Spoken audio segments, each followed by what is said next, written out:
হ্যাঁ, শুরু করো নবীন। স্যার ম্যাম আসবো। আসুন। নমস্কার স্যার, নমস্কার ম্যাম। আপনাদের সকলকে জানাই শুভ সন্ধ্যা। বসুন। বসুন। ধন্যবাদ। আপনার নাম কি? আমার নাম নবীনুর ইসলাম। নূর শব্দের অর্থ কি? নূর শব্দের অর্থ ম্যাম আলো। আপনি মনে করেন আপনার মধ্যে এই নামের তাৎপর্যটা রয়েছে? হ্যাঁ ম্যাম, অনেক ক্ষেত্রে সেটা বুঝতে পাই। কারণ আমি বন্ধু বান্ধবদের সঙ্গে যখন মিশি এবং আমার মধ্যে যে সামান্য গুণাবলী রয়েছে, যেমন কবিতা আবৃত্তি করতে পারি, নাচ করতে পারি, এতে তারা আনন্দ হয় এবং আমাকে অল্প সময়ের মধ্যে চিনে ফেলে এবং আমার সাথে খুব সহজে মিশে যায়। এছাড়াও আমার যারা আত্মীয় স্বজন রয়েছে তারাও আমাকে ভীষণ ভালোবাসে।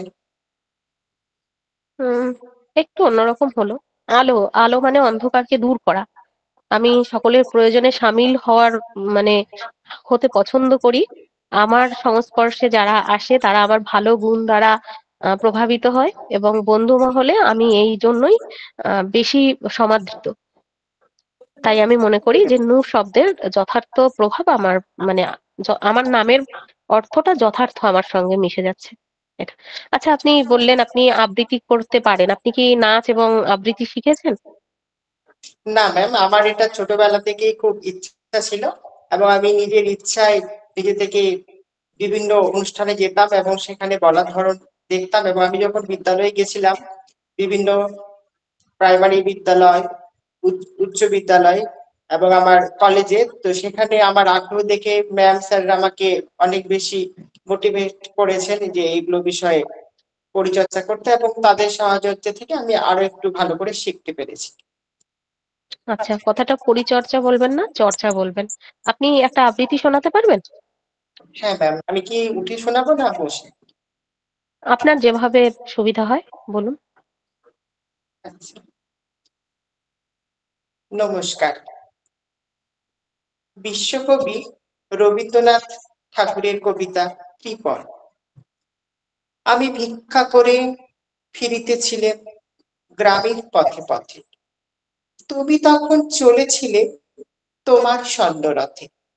অপূর্ব এক স্বপ্ন সম লাগিতেছিল চক্ষে মম। কি বিচিত্র শোভা তোমার, কি বিচিত্র সাজ। আমি মনে ভাবিতেছিলে এ কোন মহারাজ। আজি শুভক্ষণে রাত পোহালো, ভেবেছিলেম তবে আজ আমারে দ্বারে দ্বারে ফিরিতে নাহি হবে। বাহির হতে নাহি হতে কাহার দেখা পেলাম পথে, চলিতে রথ ধন ধান্য ঠিক ছড়াবে আছে, দুই ধান। ঠিক ধন্যবাদ আছে, ম্যাম। খুব ভালো। আহ কবিগুরু রবীন্দ্রনাথ ঠাকুরের কতগুলি উপন্যাসের নাম বলুন। উপন্যাসের নাম: শেষের কবিতা, খেয়া। এই মুহূর্তে ম্যাম এইগুলোই মনে পড়ছে। রবীন্দ্রনাথ সম্পর্কে বিশাল রেডি হয়ে যাবেন, আর কবিতাটা আরো সুন্দর করে আবৃত্তি করা যায়, আরো ভাব দিয়ে আবেগ দিয়ে আবৃত্তি করবেন, এবং ভালো ভালো নাচ রেডি করবেন। এগুলো আপনার কাছে একদম আপনার নিজের কথা শুনলে এই দুটো দিক নিয়ে জিজ্ঞাসা করার চান্স 95%। আচ্ছা, আপনার শিক্ষাগত যোগ্যতা বলুন। ধন্যবাদ ম্যাম আমাকে শিক্ষাগত যোগ্যতার ব্যাপারে কিছু বলবার সুযোগ দেওয়ার জন্য। আমি 2014 সালে মাধ্যমিক পাশ করি, 2016 সালে উচ্চ মাধ্যমিক পাশ করেছি। তারপর শিক্ষকতা, প্রাইমারি বিদ্যালয়ে শিক্ষকতা হওয়ার স্বপ্ন নিয়ে 2016 থেকে 2018 শিক্ষাবর্ষে ডিএলএড কমপ্লিট করি। তারপর উচ্চশিক্ষার জন্য বাংলা অনার্স নিয়ে কলেজে ভর্তি হই। 2021 থেকে 2023 শিক্ষাবর্ষে স্নাতক পাশ করি এবং 2021 থেকে, সরি ম্যাম ভুল হয়ে গেল, 2018 থেকে 2021 ঠিক আছে, আর শিক্ষাবর্ষে বলতে স্নাতক। হবে না, আর বলতে হবে না। এখানে একটু বলি, খুব ভালোভাবে প্রিপেয়ার হবেন বাংলার জন্য, ভীষণ ভালোভাবে। যে কোনো দিকটাই আপনার বাংলার সাথেই জুড়ে যাচ্ছে। আর প্রত্যেকটা জায়গায় আপনি প্রথম থেকে ফর্মালিটি একটা ভাব বজায় রেখেছেন, পারমিশন নিয়ে ঢুকেছেন। তাই সব সময় মানে বেশি গদগদ ভাব নেওয়ার দরকার নেই যে ধন্যবাদ স্যার আমাকে নিজের সম্পর্কে বলতে সুযোগ করে দেওয়ার জন্য, এরকম ভাবে না। ধন্যবাদ স্যার বলে আপনি টু দা পয়েন্টে শুরু করবেন। অনেক সময় কি হয়, অতিরিক্ত মানে চকচক করলে চোখ ধাঁধিয়ে যায়, বুঝছেন? কোনো কিছু অতিরিক্ত করার কোনো দরকার নেই, স্বাভাবিক থাকবেন, স্বাভাবিক জিনিস আপনাকে অনেক ভালো জিনিস এনে দেবে। আপনি ডেমো দেখাবেন কিছু? হ্যাঁ একটা ডেমো করে দেখান। ম্যাম, আমি তৃতীয় শ্রেণী থেকে আজ ধানের ক্ষেতে রৌদ্র ছায় গানটির উপর ডেমো দেখাতে চাই। শুরু করুন। ধন্যবাদ ম্যাম।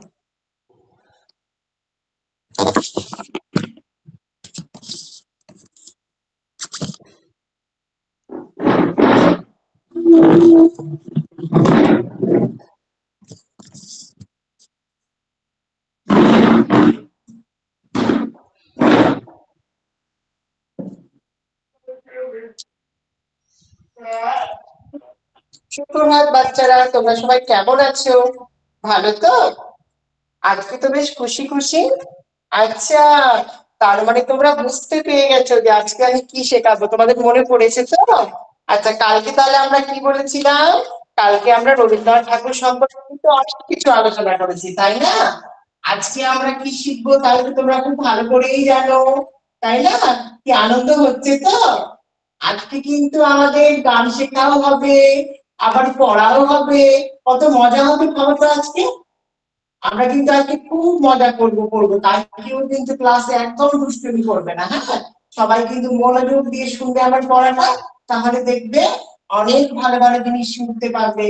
কেমন করে গান বলতে হয়, কেমন করে নাচ করতে হয়, সবকিছু কিন্তু দেখতে পাবে। তাই সুন্দর করে মনোযোগ দিয়ে আমার কথাগুলো কিন্তু শুনবে। বলো তোমরা কোন শ্রেণীতে পড়ো? একদম কি, সবাই একসাথে বলো। তৃতীয়। Very good. আজকে তারিখ কে বলবে? আচ্ছা, সলমান বলবে। বলো আজকে তারিখ কত? সলমান ঠিক করে বলবে কিন্তু। ইয়েস, আজকে হচ্ছে 20, হ্যাঁ, 10, 2025। একদম ঠিক বলেছো। বসে পড়ো, বসে পড়ো। আচ্ছা, এখন আমাদের কি ক্লাস হচ্ছে? সবাই বলো। Yes, Bangla class. বাংলা করতে কিন্তু সবার ভালো লাগে, তাই না?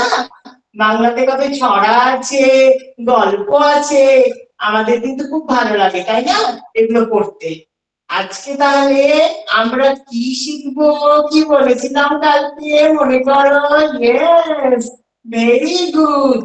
আজ আমরা শিখবো, আজ ধানের ক্ষেতে, হ্যাঁ, গানটা। কিন্তু আজকে আমরা সম্পূর্ণ শিখবো না, হ্যাঁ, কারণ একটু একটু করে শিখতে হবে, না হলে তো তোমরা আবার বুঝতে পারবে না। আমি গানটা শেখাবো, বোঝাবো, তাহলে তো তোমরা আবার ভালো করে শিখতে পারবে। ওই জন্য আজকে আমরা প্রথম 8 লাইন শিখবো, ঠিক আছে? সবাই কিন্তু বই খুলো, সবাই বই বের করো। আজ ধানের ক্ষেতে। ওকে, ভেরি গুড। এবার যেটা আমরা করব সেটা হলো, প্রথমে আগে আগে আমি তোমাদের গানটাকে ভালো করে শিখিয়ে দেবো, ঠিক আছে? তাহলে তোমরা গানটাকে শিখে যাবে। তারপরে কি করব, আমি গানটাকে তোমাদের বলে বুঝিয়ে দেব। তারপরে লাস্টের সময় আমরা সবাই একসঙ্গে গাইবো। তাহলে আমাদের গানটা শেখা হয়ে যাবে, আর গাওয়া হয়ে যাবে। কি মজা! তাহলে সবাই কিন্তু মনোযোগ দিয়ে দাও। ওকে, আমার কথা শুনবে, আমার কথা শুনলে তো অনেক কিছু বুঝতে পারবে, ভালো লাগবে। যারা যারা কিন্তু শুনবে না, একদম মজা পাবে না। শোনো, সবাই মন দিয়ে শোনো। আজ ধানের ক্ষেতে রৌদ্র ছায়ায় লুকোচুরির খেলা রে ভাই, লুকোচুরির খেলা। আজ ধানের ক্ষেতে রৌদ্র ছায়ায় লুকোচুরি খেলা রে ভাই, লুকোচুরির খেলা। নীল আকাশে কে ভাসায় সাদা মেঘের ভেলা রে ভাই, লুকোচুরির খেলা। আজ ধানের ক্ষেতে রৌদ্র ছায়ায় লুকোচুরি খেলা রে ভাই, লুকোচুরির খেলা। আজ ভ্রমর বলে মধু খেতে উড়ে বেড়ায় আলোয় মেতে। আজ কিসের তরে নদীর চরে চোখা চোখির মেলা। নীল আকাশে কে ভাসালে সাদা মেঘের ফেলা। রূপ চুরির খেলা। আজ ধানের খেতে রৌদ্র ছায়ায় লুকোচুরির খেলা রে ভাই, লুকোচুরির খেলা। কি কেমন হয়েছে? ভালো লেগেছে তো? তাহলে এবার আমরা শিখবো। আজকে আমরা তাহলে কি শিখলাম? আজকে গানের নাম কি? আজ ধানের খেতে।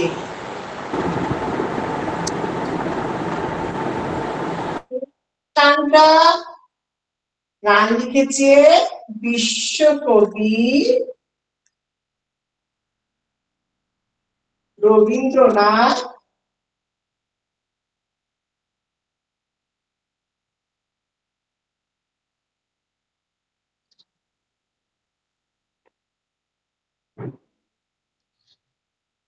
ঠাকুর।